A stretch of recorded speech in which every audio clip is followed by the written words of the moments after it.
ಶ್ರೀ ಗುರುಗಣಪತಿಭ್ಯಾಂ ನಮಃ. ಶ್ರೀ ಶಾರದಾಂಬಾಯೇ ನಮಃ. ಎಲ್ಲ ನನ್ನ ಆತ್ಮೀಯ ವೀಕ್ಷಕ ಬಂಧುಗಳಿಗೆ ನಮಸ್ಕಾರ.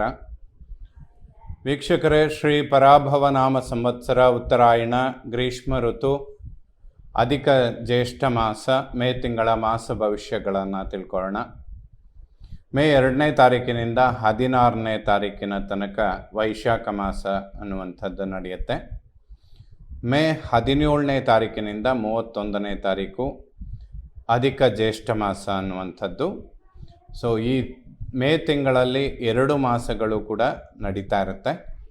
ವಿಶೇಷವಾಗಿ ಮೇ 11ನೇ ತಾರೀಕು ಹನುಮ ಜಯಂತಿ, ಆಂಜನೇಯನ ಆರಾಧನೆ ಮಾಡುವಂಥದ್ದು. ಇಂತಹ ಒಂದು ಪರ್ವಕಾಲದಲ್ಲಿ ದೈವಕೃಪೆಗೆ ಪಾತ್ರರಾಗುವಂಥದ್ದು, ಹಲವಾರು ಅನುಕೂಲಗಳು, ಶುಭ ಫಲಗಳನ್ನು ಪಡೆಯೋದಕ್ಕೆ, ಹಾಗೆ ಸಮಸ್ಯೆಗಳನ್ನು ಪರಿಹಾರ ಮಾಡಿಕೊಳ್ಳೋದಕ್ಕೆ ಅತ್ಯಂತ ಶುಭಕರವಾದಂತಹ ಒಂದು ಪರ್ವಕಾಲ ಆಗಿರುತ್ತೆ. ವೀಕ್ಷಕರೆಲ್ಲರೂ ಕೂಡ ದೈವಕೃಪೆಗೆ ಪಾತ್ರರಾಗಿ ಅಂತ ಹೇಳ್ತಾ, ಮೇ ತಿಂಗಳಲ್ಲಿ ಬದಲಾಗುವ ಗ್ರಹಗಳ ಬಗ್ಗೆ ನೋಡೋದಾದರೆ, ಮೇ 11ನೇ ತಾರೀಕು ಕುಜ ಮೇಷರಾಶಿಯನ್ನು ಪ್ರವೇಶ ಮಾಡ್ತಾನೆ. ಅದು ಅವನಿಗೆ ಸ್ವಕ್ಷೇತ್ರ ಕೂಡ.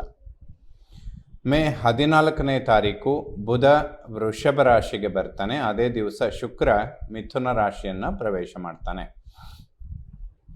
ಮೇ 29ನೇ ತಾರೀಕು ಬುಧ ಮತ್ತೊಮ್ಮೆ ವೃಷಭ ರಾಶಿಯಿಂದ ಮಿಥುನ ರಾಶಿಗೆ ಹೋಗ್ತಾನೆ. ಅದು ಅವನಿಗೆ ಸ್ವಕ್ಷೇತ್ರ ಕೂಡ.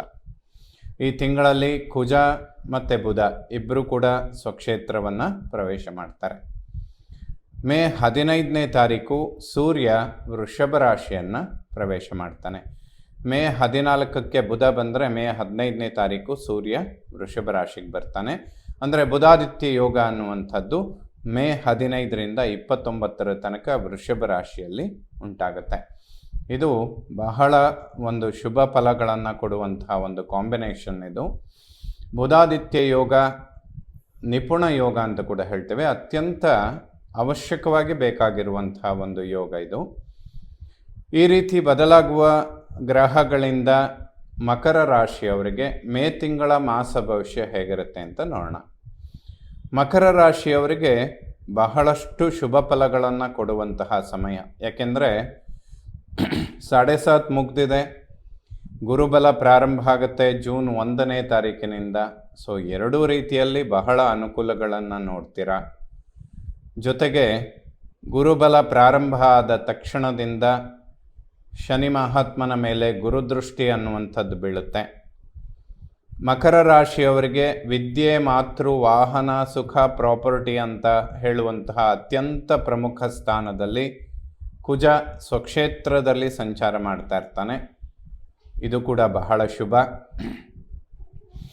ಬುಧ ಮತ್ತು ಶುಕ್ರರ ಒಂದು ಪರಿವರ್ತನಾ ಯೋಗ, ಪಂಚಮದಲ್ಲಿ ಬುಧನ ಸಂಚಾರ, ಷಷ್ಠ ಭಾವದಲ್ಲಿ ಶುಕ್ರ, ಈ 2 ಬುಧ ಶುಕ್ರರ ಒಂದು ಪರಿವರ್ತನಾ ಯೋಗ ಮಕರ ರಾಶಿಯವರಿಗೆ ಬಹಳಷ್ಟು ಶುಭ ಫಲಗಳನ್ನು ಕೊಡುತ್ತೆ. ಒಟ್ಟಿನಲ್ಲಿ ಮಕರ ರಾಶಿಯವರಿಗೆ ಗುರುಬಲ ಜೂನ್ ತಿಂಗಳಿಂದ ಬಂದರೂ ಕೂಡ ಮೇ ತಿಂಗಳಿಂದನೇ ಅದರ ಅನುಕೂಲಗಳು ಪ್ರಾರಂಭ ಆಗುತ್ತೆ ಅಂತ ಖಂಡಿತ ಹೇಳ್ಬೋದು. ಆರೋಗ್ಯದ ವಿಚಾರದಲ್ಲಿ ಯಾವುದೇ ಸಮಸ್ಯೆಗಳು ಬರುವಂತಹ ವಿಚಾರಗಳು ಇಲ್ಲ. ಇನ್ನು ಕುಟುಂಬದಲ್ಲಿ ಸೌಖ್ಯ, ನೆಮ್ಮದಿ ಇದೆಲ್ಲ ಕಾಣೋದಕ್ಕೆ ಸಾಧ್ಯ. ಫೈನಾನ್ಷಿಯಲ್ ಇಂಪ್ರೂವ್ಮೆಂಟ್ ಅಂದರೆ ಹಣಕಾಸಿನ ಅಭಿವೃದ್ಧಿಗಳನ್ನು ಖಂಡಿತವಾಗ್ಲೂ ನೋಡ್ತೀರಾ. ಗುರು ವ್ಯಯಾಧಿಪತಿಯಾಗಿ ಉಚ್ಚ ಸ್ಥಾನಕ್ಕೆ ಬರೋದ್ರಿಂದ ಸ್ವಲ್ಪ ವ್ಯಯ ಅಂದರೆ ಖರ್ಚನ್ನು ಜಾಸ್ತಿ ಮಾಡ್ತಾನೆ. ಇದರ ಬಗ್ಗೆ ಸ್ವಲ್ಪ ಕಂಟ್ರೋಲ್ ಇಟ್ಕೊಳ್ಳೋದು ಒಳ್ಳೆಯದು. 2ನೇ ಮನೆಯಲ್ಲಿರುವಂತಹ ರಾಹು ಕೂಡ ಅದಕ್ಕೆ ಪ್ರೇರಣೆಯನ್ನು ಕೊಡ್ತಾನೆ. ಸೊ ಗುರುವಿನ ಒಂದು ಅನುಗ್ರಹಕ್ಕಾಗಿ, ಏಕೆಂದರೆ ಮಕರ ರಾಶಿಯಲ್ಲಿ ಗುರು ನೀಚನಾಗುವಂತಹ ರಾಶಿ ಅದು. ಹಾಗಾಗಿ ಗುರುವಿನ ಕೃಪೆ ಅಥವಾ ಗುರು ಮಿತ್ರನಾಗಿ ಕೆಲಸ ಮಾಡೋದಿಲ್ಲ ಆ ರಾಶಿಗೆ. ಜೊತೆಗೆ ಅವನು ವ್ಯಯಾಧಿಪತಿಯಾಗಿ ಉಚ್ಚ ಕ್ಷೇತ್ರಕ್ಕೆ ಬರ್ತಾನೆ. ಎಲ್ಲ ರಾಶಿಯವರಿಗೂ ಗುರುಬಲ ಬಂದಾಗ ಎಲ್ಲ ಕೆಲಸಗಳಲ್ಲಿ ಅನುಕೂಲ ಆಗುತ್ತೆ ಅಂತ ಹೇಳೋಕ್ಕೆ ಸಾಧ್ಯ ಇಲ್ಲ. ಸ್ವಲ್ಪ ಧನಾಗಮನವೂ ಆಗುತ್ತೆ, ಧನ ವ್ಯಯ ಕೂಡ ಆಗುತ್ತೆ. ಅದರಲ್ಲಿ ಧನ ವ್ಯಯ ಆಗೋದ್ರ ಬಗ್ಗೆ ಸ್ವಲ್ಪ ಕಂಟ್ರೋಲ್ ಇಟ್ಕೊಳ್ಬೇಕು. ಈ ಗುರುಬಲದಿಂದ ಹೆಚ್ಚಿನದಾಗಿ ಆಗುವಂತಹ ಅನುಕೂಲಗಳೇನು ಅಂತ ಹೇಳಿದರೆ, ಒಂದು ವೈವಾಹಿಕ ಜೀವನ ಅಥವಾ ವಿವಾಹ, ಇಂತಹ ಮಂಗಳ ಕಾರ್ಯಗಳು ಬಹಳ ಶುಭ ಆಗುತ್ತೆ ಅಂತ ಹೇಳ್ಬೋದು. ಸಂತಾನಕ್ಕೆ ಬಹಳ ಅನುಕೂಲ ಆಗುವಂತಹ ಒಂದು ಗುರುಬಲ ಇದು. ಅದೇ ರೀತಿಯಲ್ಲಿ ಉದ್ಯೋಗ ಕ್ಷೇತ್ರಕ್ಕೂ ಕೂಡ ಬಹಳಷ್ಟು ಅನುಕೂಲಗಳನ್ನು ಈ ಗುರುಬಲ ಅನ್ನುವಂಥದ್ದು ಮಾಡಿಕೊಡುತ್ತೆ. ಉಳಿದಂತೆ ಧನಾಗಮನ ಅಥವಾ ಧನ ವ್ಯಯ ಅನ್ನುವಂತಹ ವಿಚಾರಗಳಲ್ಲಿ ಬಹಳಷ್ಟು ಹಿಡಿತ ಇಟ್ಕೊಳ್ಬೇಕು ಮಕರ ರಾಶಿಯವರು. ಇನ್ನು ಪರಾಕ್ರಮದಿಂದ ಮಾಡುವಂತಹ ಎಲ್ಲ ಕೆಲಸಗಳಲ್ಲಿ ಯಶಸ್ಸನ್ನು ಮಕರ ರಾಶಿಯವರು ಖಂಡಿತ ಕಾಣ್ತೀರಾ. ಯಾವುದೇ ಒಂದು ಶತ್ರುತ್ವ ಇರುವಂತಹ ರಾಶಿಗಳಿಗೂ ಕೂಡ ಗುರುವಿನ ಒಂದು ಅನುಗ್ರಹ ಅತ್ಯಂತ ಅವಶ್ಯಕ. ಅಂತಹ ಗುರು ಮಕರ ರಾಶಿಗೆ ಉಚ್ಚ ಕ್ಷೇತ್ರದಿಂದ ನೇರವಾಗಿ ರಾಶಿಯನ್ನು ನೋಡ್ತಾನೆ. ಒಂದು ರೀತಿಯಲ್ಲಿ ಗಜಕೇಸರಿ ಯೋಗ, ಚಂದ್ರನಿಂದ ಕೇಂದ್ರದಲ್ಲಿ ಗುರು ಬರುವಂಥದ್ದು, ಇದೆಲ್ಲ ಗೋಚಾರದಲ್ಲಿ ಬಹಳ ವಿಶೇಷ ಫಲಗಳನ್ನು ಕೊಡುವಂಥದ್ದು. ಮಕ್ಕಳ ವಿದ್ಯಾಭ್ಯಾಸ ತುಂಬ ಶುಭ ಆಗುತ್ತೆ, ಯಾವುದೇ ಅಡೆತಡೆಗಳಿಲ್ಲ. ಆರೋಗ್ಯದಲ್ಲಿ ಅಭಿವೃದ್ಧಿಗಳನ್ನು ಕಾಣ್ತೀರಾ. ಭೂಮಿಗೆ ಸಂಬಂಧಪಡುವಂತಹ ವ್ಯವಹಾರಗಳು ಅನುಕೂಲಗಳನ್ನು ಖಂಡಿತವಾಗ್ಲೂ ಮಾಡಿಕೊಡುತ್ತೆ.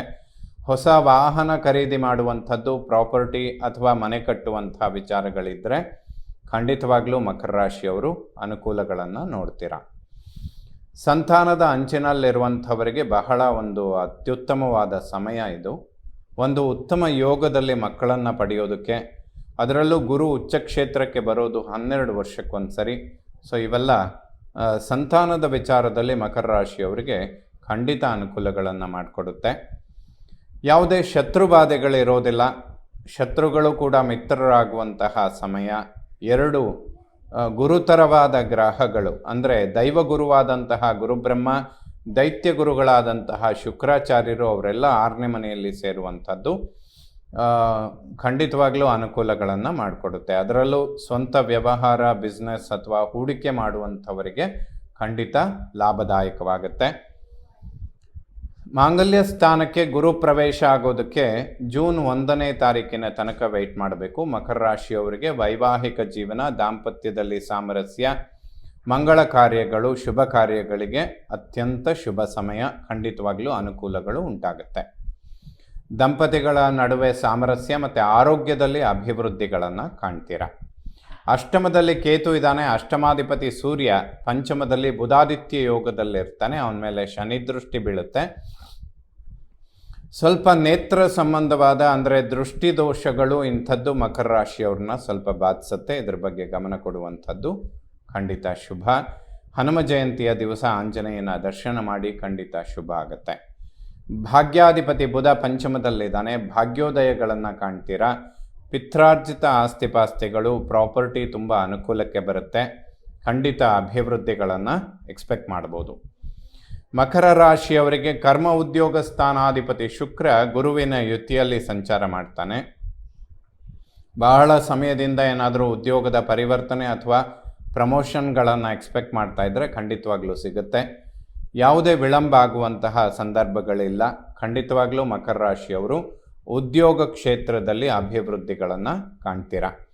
ಯಾವುದೇ ಉದ್ಯೋಗದ ಪರಿವರ್ತನೆಗಳನ್ನು ಮಾಡಿಕೊಳ್ಬೇಕು ಅಥವಾ ಕೆಲಸ ಬದಲಾಯಿಸಬೇಕು ಅನ್ನುವಂಥ ಉದ್ದೇಶ ಇದ್ದರೆ ಜೂನ್ ನಂತರದಲ್ಲಿ ಅಕ್ಟೋಬರ್ ಒಳಗಡೆ ಮಕರ ರಾಶಿಯವರು ಖಂಡಿತವಾಗ್ಲೂ ಉದ್ಯೋಗವನ್ನು ಪರಿವರ್ತನೆ ಮಾಡಿಕೊಳ್ಬೋದು. ಏಕಾದಶ ಲಾಭಸ್ಥಾನಾಧಿಪತಿ ಕುಜ ಸ್ವಕ್ಷೇತ್ರದಲ್ಲಿದ್ದಾನೆ. ಕಡಿಮೆ ಪ್ರಯತ್ನ, ಹೆಚ್ಚಿನ ಲಾಭ, ಇದೆಲ್ಲ ಮುಂದಿನ ದಿನಗಳಲ್ಲಿ ಮಕರ ರಾಶಿಯವರಿಗೆ ಖಂಡಿತವಾಗ್ಲೂ ಪ್ರಾಪ್ತಿಯಾಗುತ್ತೆ.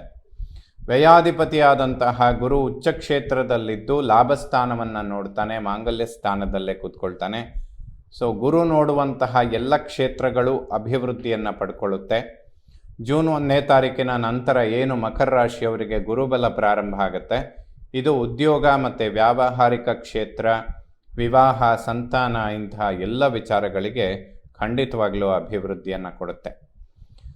ಸೊ ಮಕರ ರಾಶಿಯವರು ಮೇ ತಿಂಗಳಲ್ಲಿ ಎಲ್ಲ ಗ್ರಹಗಳಿಂದ ಶುಭ ಫಲಗಳನ್ನೇ ಕಾಣುವಂಥವರಾಗಲಿ. ಶ್ರೀ ಶಾರದಾ ಪರಮೇಶ್ವರಿಯ ಸಂಪೂರ್ಣ ಅನುಗ್ರಹ ಎಲ್ಲ ನನ್ನ ವೀಕ್ಷಕ ಬಂಧುಗಳ ಮೇಲಿರಲಿ. ಶುಭವಾಗಲಿ ವೀಕ್ಷಕರು.